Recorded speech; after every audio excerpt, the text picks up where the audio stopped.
Hi, this is Mark. Thanks for joining me today.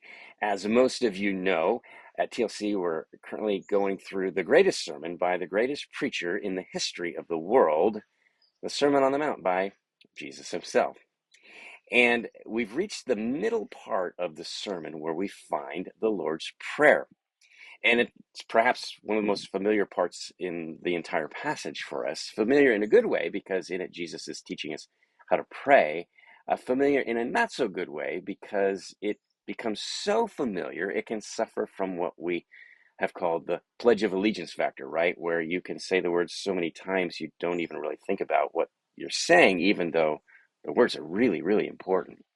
And so, again, with the Lord's Prayer, even though it invokes our relationship to God, to others, and to everything that is to come, we can just kind of fly right over our heads. But think about these words: Our Father who is in heaven, hallowed or holy is your name. That is a massive statement about who we believe God to be, and that he is worthy of our worship. He's worthy of everything because who he is.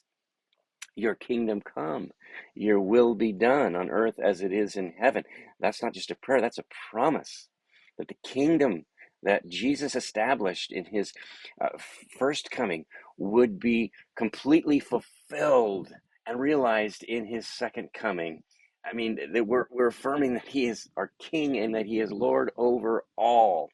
And then, of course, it gets down to, the prayer for our daily bread, our daily needs, for the forgiveness of our sins. And yes, the demand that we forgive others just as we are forgiven as well. And then finally, that God would protect us during times, inevitable times of temptation and trial, and trouble, but that God would be there with us.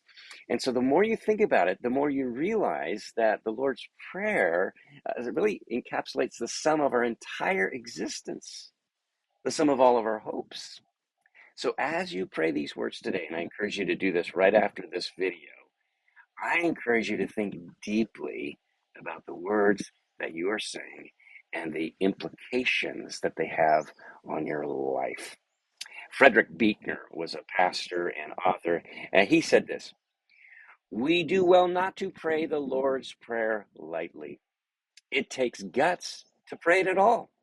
To speak those words is to invite the tiger out of the cage, to unleash a power that makes atomic power look like a warm breeze.